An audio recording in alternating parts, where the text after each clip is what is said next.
สบายดีท่านผู้ชมที่เคารพทุกท่านท่านปูตินประธานาธิบดีของรัสเซียได้ออกมาประกาศเตือนผู้นำของฝรั่งเศสว่า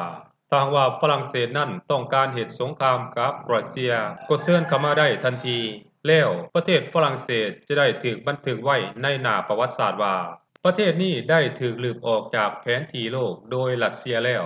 การออกมาเคลื่อนไหวของท่านปูตินประธานาธิบดีของรัสเซียในครั้งนี้ถือเป็นการเตือนแบบแห้งๆไปยังผู้นำประเทศฝรั่งเศสโดยมีการบอกเป็นในๆว่าให้อยู่ห่างๆจากประเทศรัสเซียไว้จะเป็นการดีที่สุดและให้อยู่แบบเจียมเนื้อเจียมโตจะเป็นการดีที่สุดห้ามล้ำเส้นที่รัสเซียขีดไว้อย่างเด็ดขาดเพราะท่านปูตินนั้นเป็นคนที่เว้าน้อยแต่ต่อยหนัก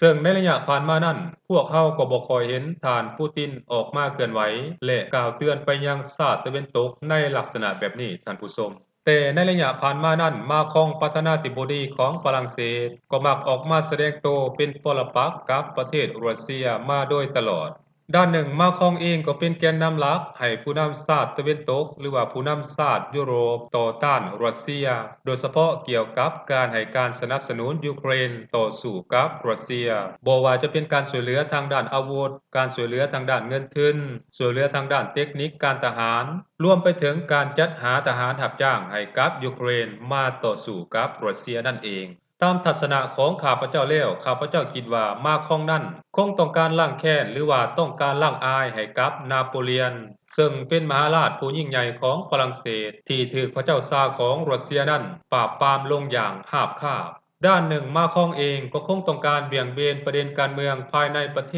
ศซึ่งตอนนี้กำลังสั่นคลอนอย่างหนักเนื่องจากเกิดมีการประท้วงต่อต้านรัฐบาลมาคองมาเป็นเวลาหลายวันแล้วท่านผู้ชมทั้งนี้การประท้วงดังกล่าวนั้นก็สืบเนื่องมาจากความล้มเหลวในการบริหารจัดการประเทศของมาคองนั่นเอง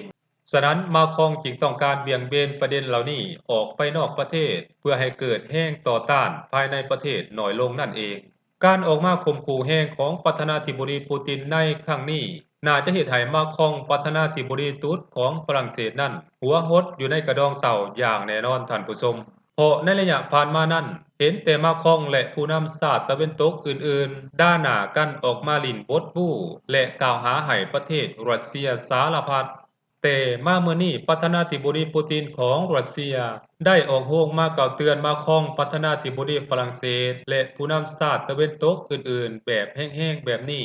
งานนี้ก็คงจะเฮ็ดให้มาคองประธานาธิบดีของฝรั่งเศสและผู้นำชาติตะวันตกอื่นๆหัวหดและหำหดไปตามๆกันท่านผู้ชมการออกมาเตือนแบบแห้งๆของประธานาธิบดีปูตินรัสเซียในครั้งนี้นั้นบ่แม่นเรื่องธรรมดาท่านผู้ชมแต่มันยังเป็นการเตือนไปยังชาติยุโรปหรือว่าชาติตะวันตกเหล่านี้ให้รู้ว่าอย่าล้ำเส้นที่รัสเซียขีดไว้นั่นเองท่านผู้ชมสบายดี